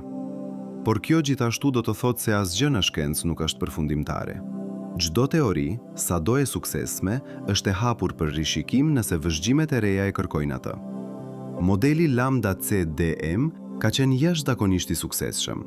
Ai ka shpjeguar rrezatimin kozmik të sfondit, strukturën e madhe të universit, zgjerimin e përshpejtuar. Por nëse ai nuk mund të shpjegojë galaktikat e hershme, atëherë ai duhet të modifikohet ose zëvendësohet. Dhe kjo është ajo që po ndodh tani. Në të gjithë botën, fizikanët po punojnë për të ndërtuar modele të reja. Disa po përpiqen të modifikojnë modelin ekzistues duke shtuar përbërës të rinj ose duke ndryshuar parametra. Të tjerë po eksplorojnë teori plotësisht të reja që sfidojnë supozimet themelore të kozmologjisë moderne. Një propozim radikal është se ndoshta shpërthimi i madh nuk ishte fillimi i universit. Ndoshta kishte diçka para tij, një fazë të mëparshme të ekzistencës që krijoi kushtet fillestare për universin ton. Kjo ide, e quajtur kozmologjia ciklike, ose kozmologjia e para shpërthimit të madh, ka qenë përreth për dekada, por ajo ka fituar interes të ri në dritën e zburimeve të web. Në një model ciklik, universi kalon nëpër cikle të zgjerimit dhe të kurjes. Çdo cikel fillon me një shpërthim të madh, zgjerohet për miliarda vjet, pastaj fillon të tkurret duke përfunduar në një tkurje të madhe. Por në vend që të përfundojë në një singularitet, tkurja kthehet në një zgjerim të ri duke filluar ciklin e ardhshëm. Në këtë skenar, universi që po vëzhgojmë tani mund të jetë vetëm një cikël në një sekuencë të pafundme. Nëse kjo është e vërtet, atëherë kushtet fillestare të universit ton nuk ishin një gjendje thjesht, uniforme, por një gjendje që mbante gjurmat e ciklit të mëparshëm. Ndoshta disa struktura, disa grumbullime të materjes mbjetuan nga cikli i mëparshëm dhe u bën farat për galaktikat e hershme në ciklin ton. Kjo do të shpjegonte pse galaktikat u formuan kaq shpejt. Ato nuk filluan nga zero, por nga një gjendje që tashmë kishte disa struktura. Por kjo ide, sa do tërheqëse, ka problemet e veta. Si mund të mbijetoj struktura nëpër një tkullje të madhe dhe një shpërtim të madh? Temperatura dhe densitët do të ishin kaq të larta sa çdo strukturë do të shkatërrohej. Dhe nëse struktura mbijetoj, pse nuk e shohim atë në rrezatimin kozmik të sfondit që është jashtëzakonisht uniform? Një propozim tjetër është se ndoshta konstanta kozmologjike, parametri që përshkruan energjinë e errët, nuk është konstante fare. Ndoshta ajo ka ndryshuar me kalimin e kohës. Në universin e hershëm, ndoshta energjia e errët ishte më e dobët, duke lejuar gravitetin të veprojë më efektivisht dhe të formojë struktura më shpejt. Pastaj, ndërsa universi u plak, energjia e errët u forcua, duke përshpejtuar zjerimin dhe duke ngadalësuar formimin e strukturës. Kjo ide, e quajtur energjia e errët dinamike ose kuintesenca, është një alternativë ndaj energjisë së errët konstante që supozohet në modelin lambda CDM. Dhe ajo mund të shpjegoj disa nga vëzhgimet e web. Por përsëri, ajo krijon probleme të reja. Nëse energjia e errët ka ndryshuar me kalimin e kohës, atëherë duhet të ketë një mekanizëm që e bën atë të ndryshojë. Dhe ky mekanizëm duhet të jetë në përputhje me të gjitha vëzhgimet e tjera që kemi për energjinë e errët. Dhe pastaj ka propozimin më radikal të gjithave. Ndoshta, relativiteti i përgjithshëm, teoria e gravitetit e Einsteinit, ka nevojë për modifikim. Ndoshta graviteti sillet ndryshe në shkallë kozmike se sa parashikon relativiteti i përgjithshëm. Kjo ide, e quajtur graviteti modifikuar ose MOND, ka qenë përreth për dekada, por ajo ka hasur vështirësi në shpjegimin e të gjitha vëzhgjimeve. Nëse graviteti është më i fortë në universin e hershëm, atëherë struktura do të formohej më shpejt. Grimcat e errta do të grumbulloheshin më shpejt. Gazi do të kondensohej më shpejt. Galaktikat do të formoheshin më shpejt. Kjo do të shpjegonte galaktikat e hershme. Por ajo gjithashtu do të ndikonte në çdo aspekt tjetër të kozmologjisë, nga rrezatimi kozmik i sfondit deri te lëvizja e galaktikave në universin modern. Dhe deri tani, relativiteti i përgjithshëm ka kalluar çdo test që i kemi vënë. Pra, ku na lë kjo? Ne kemi një enigmë që nuk ka një zgjidhje të qartë. Ne kemi propozime që të gjitha kanë probleme. Ne kemi vëzhgjime që vazhdojnë të vinë duke e bërë enigmën më të thellë. Dhe ne kemi një komunitet shkencëtarësh që po punojnë me intensitet për të gjetur një përgjigje. Kjo është natyra e shkencës në momentin e zbulimit. Kjo është ajo që ndodh kur një instrument i ri hap një dritare të re në univers. Kjo është tensioni midis asaj që e dim dhe asaj që po zbulojmë, midis teorisë dhe vëzhgjimit, midis pritjeve dhe realitetit. Dhe ndërsa qëndrojmë në këtë moment, në këtë kufi midis njohurive dhe padijes, një pyetje më e madhe ngrihet. Çfarë tjetër nuk e dim? Nëse modeli i uniformimit të galaktikave është i gabuar, çfarë tjetër mund të jetë e gabuar? Nëse universi i hershëm ishte kaq i ndryshëm nga ajo që menduam, çfarë tjetër mund të jetë atje jashtë që ne nuk e kemi imagjinuar ende? James Webb nuk ka përfunduar, ai sapo ka filluar. Çdo muaj ai po zbulon objekte të reja, po mat spektra të reja, po zbulon enigma të reja. Dhe çdo zbulim po na çon më afër një kuptimi më të thellë të universit, edhe nëse rruga drejt atij kuptimi kalon në përpranimin. Se shumë nga ajo që menduam se e dinim ishte e paplot. Kjo është arsyeja pse shkenca është kaq e fuqishme. Jo sepse na jep përgjigje përfundimtare, por sepse na jep një proces për të zbuluar të vërtetën. Jo sepse na tregon se çfarë të besojmë, por sepse na mëson si të pyesim. Jo sepse na jep siguri, por sepse na jep mjetet për të eksploruar pasigurinë. Dhe tani, ndërsa vazhdojmë këtë eksplorim, ndërsa vazhdojmë të analizojmë të dhënat e web, ndërsa vazhdojmë të ndërtojmë modele të reja dhe të testojmë teori të reja, ne po hyjmë në një fazë të re të kozmologjisë. Një fazë ku pyetjet janë më të mëdha se përgjigjet. Një fazë ku pasigurit janë më të thella se sigurit. Një fazë ku universi po na tregon se ai është shumë më i çuditshëm, shumë më kompleks, shumë më i mahnitshëm se sa kemi imagjinuar ndonjëherë. Dhe kjo na çon te pyetja përfundimtare. Pyetja që duhet të na mbajë zgjuar natën. Nëse universi mund të na befasojë kaq thellë me galaktikat e hershme, çfarë tjetër mund të jetë atje jashtë që do të shkatërrojë çdo gjë që menduam se e dinim? Dhe këtu duhet të ndalemi dhe të shohim diçka që ndoshta ju ka shkuar në përmendje gjatë gjithë kësaj historie. Ju po mendoni, mirë, Por a nuk është kjo thjesht një tjetër rast i shkencëtarëve që dramatizojnë një problem të vogël? A nuk kanë qenë ata gabim më parë dhe pastaj e kanë rregulluar? A nuk është kjo thjesht se modelet e tyre ishin pak jashtë dhe tani po i përditësojnë? Kjo është një pyetje plotësisht e arsyeshme dhe përgjigjja është jo. Kjo është diçka thelbësisht e ndryshme. Dhe ju tregoj pse. Kur shkencëtarët flasin për një krizë në kozmologji, ata nuk po flasin për një gabim të vogël llogaritjeje. Ata po flasin për një mospërputhje themelore midis asaj që teoritë tona parashikojnë dhe asaj që po shohim me sytë tanë. Imagjinoni se keni një hartë të një qyteti. Harta ju tregon se një rrugë duhet të jetë atje, por kur shkoni në atë vend, nuk ka rrugë, ka një lum. Ky nuk është një gabim i vogël në hartë.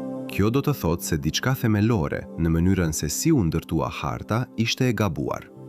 Kjo është ajo që po ndodh me kozmologjinë tonë.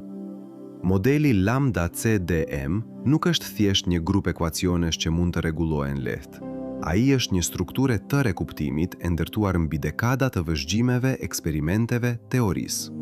Ai bazohet në relativitetin e përgjithshëm të Einsteinit, në mekanikën kuantike, në termodinamikën, në të gjitha ligjet themelore të fizikës që kemi testuar dhe ritestuar për më shumë se një shekull. Dhe tani, James Webb po na tregon se diçka në këtë strukturë nuk funksionon. Por le të jemi plotësisht të sinqert këtu. Le të flasim për atë që shkenca vërtet është dhe çfarë nuk është. Sepse ka shumë keq kuptime, shumë pseudoshkencë, shumë njerëz që përpiqen të përdorin pasigurinë shkencore për të promovuar idetë e tyre të çuditshme. Dhe unë nuk dua që kjo histori të keq kuptohet. Kur them se James Webb ka zbuluar galaktika që nuk duhet të ekzistojnë, unë nuk po them se ligjet e fizikës janë të gabuara. Unë po them se modeli i uniformimit të galaktikave që bazohet në ato ligje nuk është i plot. Ka një ndryshim të madh midis këtyre dy gjërave. Ligjet e fizikës, ligjet themelore si ruajtja e energjisë, ligjet e termodinamikës, ekuacionet e Einsteinit janë testuar në mënyra të panumërta dhe ato funksionojnë. Ato funksionojnë në laborator, ato funksionojnë në akselerator grimkash, ato funksionojnë në sistemin ton diellor, ato funksionojnë në galaktikat e afërta. Nuk ka asnjë provë se këto ligje themelore janë të gabuara, por modelet që ndërtojmë duke përdorur ato ligje, modelet që përpiqen të parashikojnë se si universi evoluoi nga shpërtimi i madh deri sot, këto modele janë shumë më komplekse. Ato përfshin supozime për kushtet fillestare, për natyrën e materjes së errët, për natyrën e energjisë së errët, për procesin e formimit të yjeve, për reagjimin midis yjeve dhe gazit, për dhjetra faktorë të tjerë që ne nuk i kuptojmë plotësisht. Dhe kur një model i tillë dështon, kjo nuk do të thotë se fizika është e gabuar. Kjo do të thotë se ka diçka në këto supozime, diçka në këto procese komplekse që ne nuk e kemi kapur ende. Pra, kur dëgjoni dikë që thotë se James Webb ka provuar se shpërthimi i madh nuk ndodhi, ose se universi është vetëm 6000 vjet i vjetër, ose se ne jetojmë në një simulim kompjuterik, ose çdo lloj pretendimi tjetër të çuditshëm, dini se ata po keq interpretojnë të dhenat. Ata po marrin pasigurinë legjitime shkencore dhe po e përdorin për të mbështetur idetë e tyre të paracaktuara. Shpërthimi i madh ndodhi. Ne e dim këtë sepse shohim universin duke u zgjeruar. Ne e dim këtë sepse matim rrezatimin kozmik të sfondit, dritën e mbetur nga universi i hershëm i nxehtë. Ne e dim këtë sepse matim bollëkun e elementeve të lehta si hidrogjeni dhe heliumi që u krijuan në minutat e para pas shpërthimit të madh. Këto janë fakte, jo teori. Ato janë vëzhgjime të drejtë për drejta që çdo model i universit duhet të shpjegojë. Ajo që nuk e dim me siguri është çdo detaj i asaj që ndodhi pas shpërthimit të madh. Si u formuan galaktikat e para? Sa shpejt u formuan ato? Çfarë lloj yjesh kishin ato? Si ndërvepruan ato me mjedisin e tyre? Këto janë pyetje të hapura. Dhe këto janë pyetje që James Webb po na detyron të rishikojmë. Por le të kthehemi te të dhënat. Le të shohim saktësisht çfarë po na tregojnë ato. Një nga zbulimet më befasuese të Webb ishte një galaktike quajtur CEERS 63360. Kur u zbulua për herë të parë, ajo dukej se kishte një zhvendosje të kuqe prej 60 që do ta vendoste atë vetëm 230 milion vjet pas shpërthimit të madh. Nëse kjo do të ishte e vërtet, ajo do të ishte galaktika më e largët dhe më e hershme e zbuluar ndonjëherë. Por pastaj, kur u bën vëzhgjime spektroskopike më të detajuara, u zbulua se zhvendosja e vërtet e kuqe ishte vetëm 4,5. Kjo do të thotë se galaktika ishte shumë më e re dhe më e afërt se sa u mendua fillimisht. Kjo është një shembull i rëndësishëm i asaj se si shkenca funksionon. Matja filestare, e bazuar në fotometri, dha një rezultat. Matja më e detajuar, e bazuar në spektroskopi, e korrigjoi atë rezultat. Kjo nuk është një dështim i shkencës. Kjo është shkenca duke funksionuar saktësisht siç duhet, duke bërë vëzhgjime, duke i testuar ato, duke i rafinuar ato. Por këtu është gjëja. Edhe pasi kemi korrigjuar për raste si CEERS 63306, edhe pasi kemi qenë sa më të kujdesshëm të mundshëm me matjet tona, ende ka vjetra galaktika që mbeten me zhvendosje të kuqe shumë të larta dhe masa shumë të mëdha. Dhe këto galaktika nuk po zhduken me vëzhgjime më të mira. Ato po konfirmohen. Merrni për shembull galaktikën JADESGS Z130. Kjo galaktik u zbulua nga programi JADES, studimi i thellë i avancuar i James Webb për origjinën ekstragalaktike. Spektroskopia e detajuar konfirmoi se ajo ka një zhvendosje të kuqe prej 1330, duke e vendosur atë 330 milion vjet pas shpërthimit të madh. Dhe kjo galaktik nuk është e vogël, ajo ka një shkallë të lartë të formimit të yjeve, duke prodhuar rreth 20 masa diellore të yjeve të rinj çdo vit. Për krahasim, rruga e Qumështit prodhon vetëm rreth 2 masa diellore të yjeve të rinj çdo vit. Ose merrni galaktikën Majzi, e quajtur kështu nga vajza e një nga astronomët në ekip. Kjo galaktik ka një zhvendosje të kuqe prej 11/9, duke e vendosur atë 400 milion vjet pas shpërtimit të madh. Dhe ajo është jashtëzakonisht e ndritshme, duke sugjeruar një popullat të madhe yjesh. Këto nuk janë anomali të izoluara. Këto janë pjesë e një modeli, dhe modeli është ky. Universi i hershëm ishte plot me galaktika masive të ndritshme, të pjekura, shumë më herët se sa modelet tona parashikojnë. Tani, le të shohim se çfarë do të thotë kjo në terma praktik. Le të bëjmë një llogaritje të thjeshtë.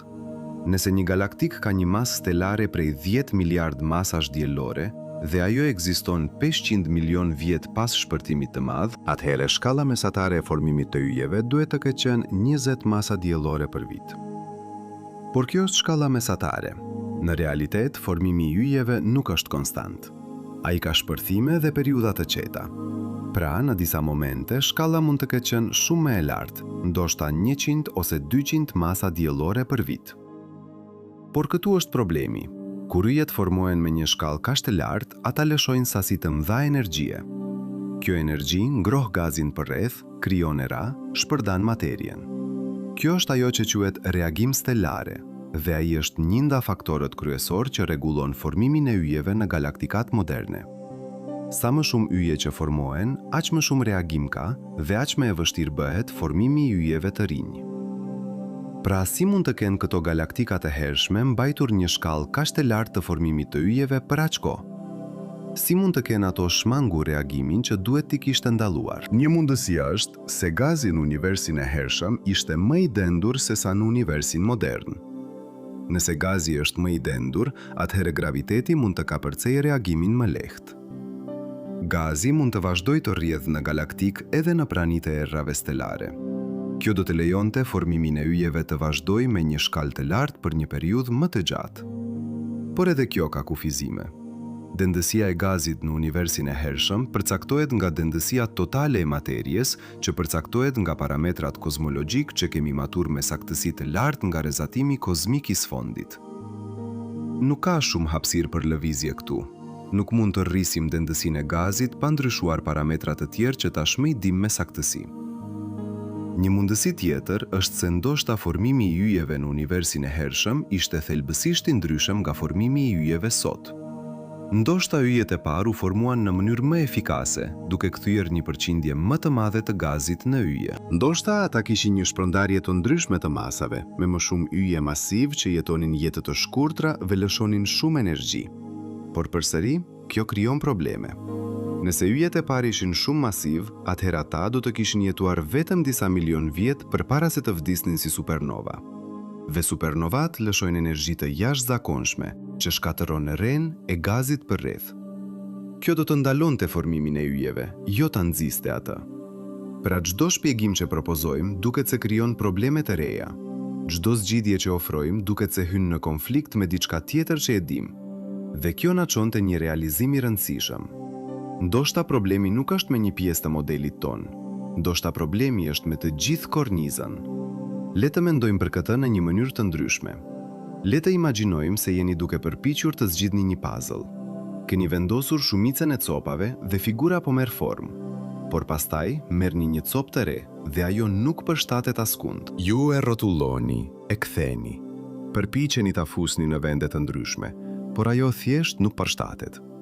Çfarë përfundoni? Ose copa është nda një puzzle tjetër, ose figura që keni ndërtuar është e gabuar. Në rastin e kozmologjisë, ne e dim se copa është ndaj njëjti puzzle. Galaktika që James Webb po sheh janë reale. Ato janë atje. Ato nuk janë iluzione. Ato nuk janë gabime matjeje. Pra nëse copa është reale dhe ajo nuk përshtatet, atëherë figura që kemi ndërtuar duhet të jetë e gabuar. Por sa e gabuar? Kjo është pyetja që po mundohet të përgjigj komuniteti shkencor tani. A është kjo një gabim i vogël, një rregullim i vogël i modelit që do ta bëjë gjithçka të përshtatet? Apo është kjo një gabim themelor, një shenjë se korniza e tërë ka nevojë për rishikim? Për të kuptuar sa serioze është kjo, le të shohim se çfarë do të duhet të ndryshojmë për të shpjeguar vëzhgjimet. Nëse duam që galaktikat të formohen 5 herë më shpejt se sa parashikon modeli ynë, ne do të duhet të rrisim shkallën e formimit të yjeve me 1 faktor 5. Por kjo do të kërkonte që efikasiteti i formimit të yjeve të ishte pothuajse 100%, që është fizikisht i pamundur. Ose ne do të duhet të rrisim dendësinë e materjes me 1 faktor 5, që do të ndryshonte çdo gjë tjetër në kozmologji, dhe do të ishte në kundërshtim me vëzhgjimet e rrezatimit kozmik të sfondit. Ose ne do të duhet të ndryshojmë natyrën e materjes së errët duke e bërë atë më të ngjehtë ose më ndërvepruese, që do të ndikonte në strukturën e madhe të universit në mënyra që ne nuk i shohim. Ose ne do të duhet të ndryshojmë ligjet e gravitetit që do të ndikonte në çdo gjë, nga orbitat planetare deri te lëvizja e galaktikave. Shihni problemin. Çdo ndryshim që bëjmë për të shpjeguar galaktikat e hershme krijon probleme në vende të tjera. Kjo është ajo që e bën këtë një krizë të vërtetë. Kjo nuk është një gabim i izoluar që mund të rregullohet lehtë. Kjo është një mospërputhje sistematike që prek themelet e modelit ton. Dhe kjo na sjellte një pyetje edhe më e thellë. Çfarë nëse supozimi ynë themelor është i gabuar?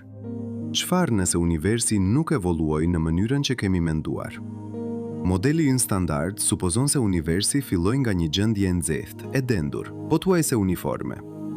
Fluktuacionet e vogla në këtë uniformitet, fluktuacione që shohim në rrezatimin kozmik të sfondit, u rriten gradualisht në ndikimin e gravitetit për të formuar strukturat që shohim sot. Ky proces merr kohë. Merr kohë që grincat e errëta të grumbullohen, merr kohë që gazi të rrjedh në gropa gravitacionale, merr kohë që yjet të formohen, të jetojnë, të vdesin, të pasurohen me elemente të rënda. Por çfarë nëse kjo supozim është e gabuar? Çfarë nëse universi i hershëm nuk ishte aq uniform sa kemi menduar? Çfarë nëse kishte rajone me dendësi shumë më të lartë, rajone ku struktura mund të formohej shumë më shpejt? Kjo ide nuk është plotësisht e re. Disa kozmolog kanë propozuar se mund të ketë pasur ajo që quhen vrima të zeza primare, vrima të zeza që u formuan drejt për drejt në universin e hershëm nga kolapsi i rajoneve me dendësi të lartë. Këto vrima të zeza mund të kenë vepruar si fara për galaktikat e para, duke tërhequr materie përreth tyre dhe duke përshpejtuar formimin e strukturës. Por edhe kjo ide ka probleme. Nëse kishte vrima të zeza primare, ku janë ato tani? Pse nuk i shohim ato në galaktikat moderne?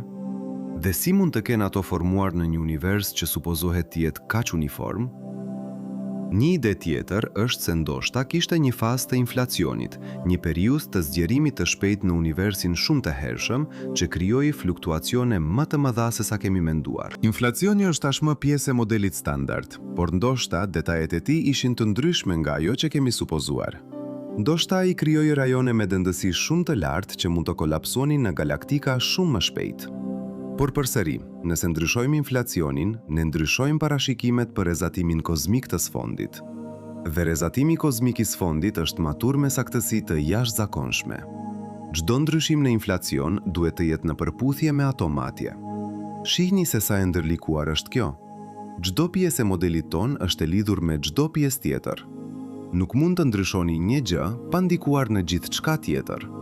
Kjo është arsyeja pse kjo është një krizë. Kjo është arsyeja pse shkencëtarët po flasin për një rishikim themelor të kozmologjisë.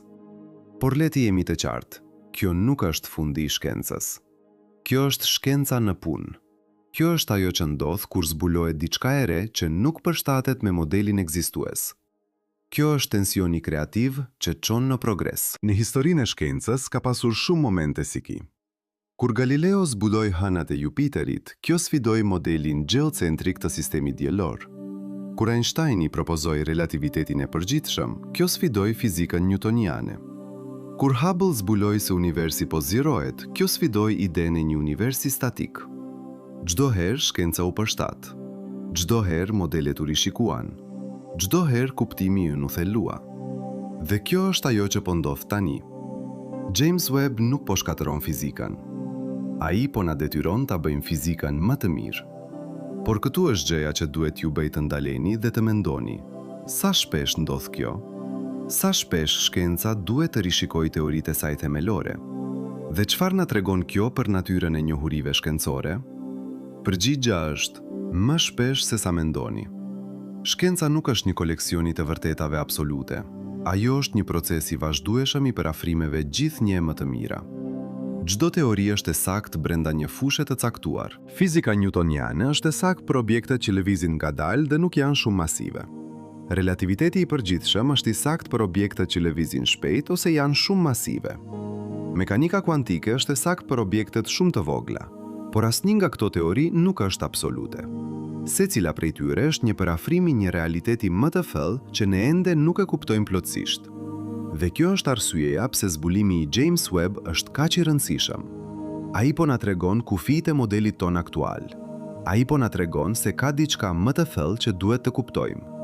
Ai po na hap një dritare në një nivel të ri të realitetit. Por çfarë është ai nivel i ri? Çfarë është ajo që po mungon nga modeli ynë? Kjo është pyetja që po mundohet të përgjigj çdo kozmolog në botë tani. Dhe ndërsa ata punojnë, ndërsa ata analizojnë të dhënat, ndërsa ata ndërtojnë modele të reja, një gjë është e qartë. Universi është shumë më i çuditshëm se sa kemi imagjinuar. Dhe ajo që po zbulojmë tani mund të jetë vetëm fillimi. Imagjinoni se jeni duke qëndruar në një dhomë të errët. Jeni duke mbajtur një fener dhe drita e tij zbulon një copë të vogël të dyshemes përpara jush. Ju mendoni se e kuptoni dhomën. Ju mendoni se e dini se sa e madhe është, çfarë ka në të, si është ndërtuar. Pastaj dikush ndes dritat, dhe ajo që shihni nuk është ajo që prisni. Dhoma është shumë më e madhe, muret janë në vende të ndryshme, ka objekte që nuk i kishit imagjinuar, dhe papritur, çdo gjë që menduam se e dinim, duhet të rishikohet. Kjo është ajo që po ndodh në kozmologji tani. James Webb është drita që sapo u ndez, dhe ajo që po zbulon, po na detyron të rishikojmë çdo gjë që menduam se e dinim për universin e hershëm. Por le të ndalemi për një moment. Le të bëjmë një eksperiment mendor. Imagjinoni se jeni një atom karboni në trupin tuaj. Ju u formuat në zemrën e një ylli që vdiq para se dielli ynë të lind. Ju kaluat miliarda vjet duke u dhëtuar në përhapësirë, duke qenë pjesë e një reje gazi. Pastaj duke u bërë pjesë e një disku protoplanetare, pastaj duke u bërë pjesë e tokës, pastaj duke u bërë pjesë e një molekule organike, pastaj duke u bërë pjesë e një qelize, pastaj duke u bërë pjesë e trupit tuaj. Dhe tani, në këtë moment, ju jeni duke lecuar këto fjalë, duke menduar për universin, duke u pyetur se si u formuan galaktikat e para. Kjo është një zinshir i pabesueshëm i ngjarjeve. nga zemra e një illi deri te mendja juaj, nga universi i hershëm deri te momenti i tanishëm. Ve çdo hap në këtë zinshir varet nga ligjet e fizikës që po përpiqemi të kuptojmë. Por çfarë nëse ato ligje nuk janë ato që menduam? Çfarë nëse universi i hershëm vepronte sipas rregullave pak të ndryshme? Çfarë do të thotë kjo për zinxhirin e ngjarjeve që çojnë në ekzistencën tuaj? Kjo është pyetja që duhet të na mbajë zgjuar natën. Jo vetëm sepse është një pyetje shkencore, por sepse është një pyetje ekzistenciale. Ne nuk jemi vetëm vëzhgues të universit. Ne jemi produkte të tij. Ne jemi mënyra se si universi po vëzhgon veten. Dhe nëse universi është më i çuditshëm se sa menduam, atëherë ne jemi më të çuditshëm se sa menduam. Le të kthehemi te galaktikat që nuk duhet të ekzistojnë. Le të mendojmë për ato në një mënyrë të ndryshme, jo si një problem që duhet zgjidhur, por si një dritare në një realitet më të thellë. Çdo herë që shkenca ka hasur një paradoks, çdo herë që vëzhgjimet kanë sfiduar teoritë, rezultati ka qenë një kuptim më i thellë. Kur Merkuri nuk vepronte sipas ligjeve të Newtonit, ne nuk hodhëm poshtë fizikën. Ne zbuluam relativitetin e përgjithshëm.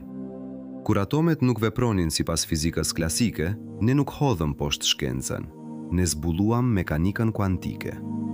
Dhe tani, kur galaktikat e hershme nuk veprojnë sipas modelit lambda CDM, ne nuk po heqim dorë nga kozmologjia. Ne po zbulojmë diçka të re.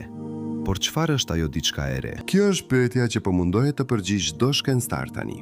Dhe ndërsa ata punojnë, ndërsa ata analizojnë të dhënat, ndërsa ata ndërtojnë modele të reja, një realizim po bëhet gjithnjë më i qartë. Ne nuk e dim aq shumë sa menduam se e dinim. Le të flasim për atë që nuk e dim, sepse kjo është pjesa më e rëndësishme e shkencës. Jo ajo që e dim, por ajo që pranojmë se nuk e dim. Ne nuk e dim se çfarë është materia e errët. Ne e dim se ajo ekziston sepse shohim efektet e saj gravitacionale. Ne e dim se ajo përbën rreth 27% të universit, por ne nuk e dim se çfarë është ajo. A është një grimc? A janë shumë grimca? A është diçka plotësisht e ndryshme nga çdo gjë që kemi zbuluar ndonjëherë? Ne nuk e dim se çfarë është energjia e errët. Ne e dim se ajo po përshpejton zgjerimin e universit. Ne e dim se ajo përbën rreth 68% të universit, por ne nuk e dim se çfarë është ajo. A është një pronë e hapësirës së zbrazët? A është një fushë? A është një konstante themelore e natyrës? Ne nuk e dim se si filloi universi. Ne e dim se ai ishte i ngjethë dhe i dendur dikur. Ne e dim se ai po zgjerohet. Por ne nuk e dim se çfarë shkaktoi shpërthimin e madh. Ne nuk e dim se çfarë kishte para tij, nëse kishte diçka. Ne nuk e dim nëse koha vetë filloi me shpërthimin e madh, apo nëse ajo ekzistonte para tij. Ne nuk e dim se si u formuan galaktikat e para. Dhe kjo është ajo që James Webb po na tregon tani. Ne menduam se e dinim. Ne kishim një model që funksiononte mirë për universin modern. Por tani po shohim se ai model nuk funksionon për universin e hershëm. Dhe ne nuk e dim pse. Ne nuk e dim se si u formuan vrimat e zeza supermasive. Ne po i shohim ato në universin e hershëm, me masa prej miliarda masash diellore, duke ekzistuar kur universi ishte vetëm disa qindra milion vjet i vjetër. Por ne nuk e dim se si ato u rritën kaq shpejt. Ne nuk e dim se si ato filluan. Ne nuk e dim nëse ligjet e fizikës janë të njëjta kudo në univers dhe në çdo kohë. Ne supozojmë se janë. Të gjitha vëzhgjimet tona sugjerojnë se janë, por ne nuk mund ta provojmë. Dhe ndoshta, në universin shumë të hershëm, ato ishin pak të ndryshme. Ne nuk e dim nëse universi ynë është i vetmi. Ndoshta ka një multivers, një koleksion i pafundëm i universive, secili me ligjet e veta të fizikës. Ndoshta universi ynë është vetëm një flusk në një oqean kozmik, ose ndoshta jo. Ne thjesht nuk e dim. Ne nuk e dim se çfarë do të ndodhë me universin në të ardhmen e largët. Ne e dim se ai po zgjerohet. Ne e dim se zgjerimi po përshpejtohet, por ne nuk e dim nëse kjo do të vazhdojë përgjithmonë. Ndoshta zgjerimi do të ngadalsohet dhe do të kthehet në një tkurje. Ndoshta universi do të përfundojë në një tkurje të madhe, ose ndoshta ai do të vazhdojë të zgjerohet përgjithmonë, duke u bërë gjithnjë më i ftohtë, gjithnjë më i errët, derisa të gjitha yjet të vdesin, dhe të gjitha vrimat e zeza të avullojnë, dhe të gjithë universi të bëhet një hapësirë zbrazët, e ftohtë, e errët. Ose ndoshta diçka plotësisht e ndryshme do të ndodhë. Ne thjesht nuk e dim. Dhe kjo është e bukur. Kjo është ajo që e bën shkencën kaq tërheqëse. Jo sigurit, por pasigurit. Jo përgjigjet, por pyetjet. Jo ajo që e dim, por ajo që po zbulojmë. Sepse çdo pyetje që përgjigjim hap dyert për pyetje të reja. Çdo zbulim që bëjmë zbulon enigma të reja. Çdo instrument që ndërtojmë na tregon se universi është më i çuditshëm se sa imagjinuam. Dhe tani, ndërsa qëndrojmë në këtë moment, në këtë kufi midis njohurive dhe padijes, le të mendojmë për atë që do të thotë kjo për ne si qenie njerëzore. Ne jemi krijesa të vogla në një planet të vogël që rrotullohet rreth një ylli mesatar në një galaktikë mesatare në një univers që përmban miliarda galaktika. Ne jemi bërë nga atome që u formuan në yje që vdiqen para se dielli ynë të lindë. Ne jemi produkte të një zinxhiri të pabesueshëm të ngjarjeve që filloi me shpërtimin e madh dhe vazhdoi për 13 miliardë 800 milion vjet. Dhe megjithatë, ne jemi këtu. Ne jemi të vetëdijshëm. Ne jemi duke menduar. Ne jemi duke pyetur. Ne jemi duke ndërtuar teleskop që mund të shohin miliarda vjet dritë larg. Ne jemi duke zbuluar enigmat e universit. Ne jemi duke përpiqur të kuptojmë se si u formuan galaktikat e para, se si filloi universi, se çfarë do të ndodhë në të ardhmen. Kjo është e jashtëzakonshme. Kjo është e pabesueshme. Kjo është një mrekulli. Por kjo gjithashtu është e frikshme, sepse sa më shumë që zbulojmë, aq më shumë realizojmë se sa pak e dim. Sa më thellë që shikojmë, aq më shumë enigma gjejmë. Sa më shumë që kuptojmë, aq më shumë pyetje kemi. Dhe kjo na çonte një pyetje themelore. Pse duhet të vazhdojmë? Pse duhet të vazhdojmë të pyesim? Pse duhet të vazhdojmë të kërkojmë përgjigje kur çdo përgjigje që gjejmë na jep më shumë pyetje? Përgjigjja është e thjeshtë, sepse kjo është ajo që na bën njerëz. Kurreshtja është pjesë e natyrës sonë. Dëshira për të kuptuar është e koduar në ADN-n tonë. Ne nuk mund të ndalojmë së pyeturi, më shumë se sa mund të ndalojmë së frymamarruri. Dhe ndoshta kjo është pika. Ndoshta qëllimi nuk është të gjejmë përgjigje përfundimtare. Ndoshta qëllimi është procesi i zbulimit vetë. Ndoshta udhëtimi është më i rëndësishëm se destinacioni. Sepse çdo herë që zbulojmë diçka të re, çdo herë që zgjidhim një enigmë, çdo herë që përgjigjemi një pyetje, ne ndryshojmë, ne rritemi, ne evoluojmë, ne bëhemi më shumë se sa ishim. Dhe kjo është ajo që po ndodh tani me zbulimin e James Webb. Ne po zbulojmë se universi i hershëm ishte më i çuditshëm se sa menduam. Ne po zbulojmë se modeli ynë ka nevojë për rishikim. Ne po zbulojmë se ka shumë që nuk e dim. Por ne gjithashtu po zbulojmë diçka më të thellë. Ne po zbulojmë se universi është më i pasur, më kompleks, më i mahniqëm se sa imagjinuam. Ne po zbulojmë se realiteti është më i çuditshëm se çdo fantazi. Ne po zbulojmë se ka gjithmonë më shumë për të mësuar, gjithmonë më shumë për të zbuluar, gjithmonë më shumë për të kuptuar. Dhe kjo është arsyeja pse shkenca është kaq e bukur. Jo sepse na jep siguri, por sepse na jep mrekulli. Jo sepse na tregon se çfarë të besojmë, por sepse na tregon se çfarë të pyesim. Jo sepse na jep përgjigje, por sepse na hap dyer. Le të kthehemi te fillimi. Kujtoni se si filloi kjo histori? Me një teleskop që u lëshua në hapësirë, me një makinë që u ndërtua për të parë më thellë se sa kishim parë ndonjëherë më parë, me një pyetje: si dukej universi i hershëm? Dhe tani, pas gjithë kësaj udhtimi, pas gjithë këtyre zbulimeve, pas gjithë këtyre enigmave, ne kemi një përgjigje. Por përgjigja nuk është ajo që prisnim. Përgjigja është se universi i hershëm ishte më i çuditshëm se sa imagjinuam. Përgjigja është se ne nuk e dim aq shumë sa menduam se e dinim. Përgjigja është se ka gjithmonë më shumë për të zbuluar. Dhe kjo na çonte pyetja përfundimtare. Pyetja që duhet të na mbajë zgjuar natën. Pyetja që duhet të na frymëzojë të vazhdojmë të kërkojmë, të vazhdojmë të pyesim, të vazhdojmë të zbulojmë.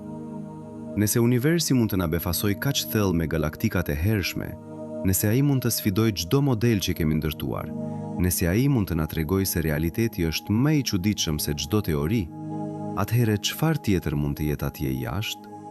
Çfarë tjetër po pret të zbulohet? Çfarë tjetër do të na tregojë universi për veten, për ne, për natyrën e ekzistencës? Ndoshta përgjigjet janë më pak të rëndësishme se pyetjet. Ndoshta enigmat janë më të bukura se zgjidhjeve. Ndoshta pasiguritë janë më të vlefshme se siguritë. Sepse në fund të fundit, ne nuk jemi vetëm vëzhgues të universit, ne jemi pjesë e tij. Ne jemi mënyra se si universi po vëzhgon veten, po pyet veten, po zbulon veten. Dhe çdo pyetje që bëjmë, çdo zbulim që bëjmë, çdo enigmë që hasim, është universi duke u njohur me veten. Dhe ndoshta kjo është pika. Ndoshta kjo është arsyeja pse ekzistojmë. Jo për të gjetur përgjigje përfundimtare, por për të vazhduar të pyesim.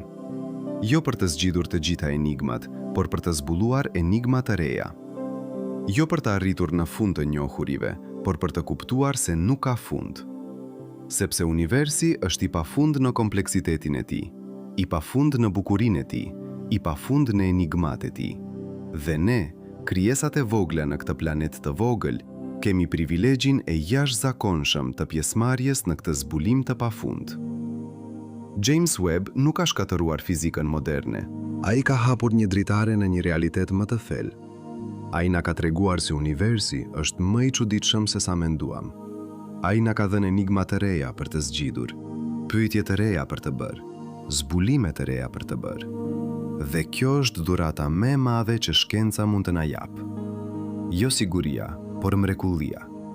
Jo përgjigjet, por pyetjet. Jo fundi i udhëtimit, por fillimi i një udhëtimi të ri.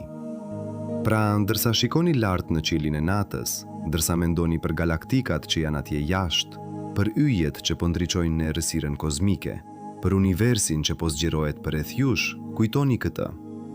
Ju jeni pjesë e gjithë kësaj. Ju jeni bërë nga yje. Ju jeni produkt i universit. Ju jeni mënyra se si universi po mendon për veten.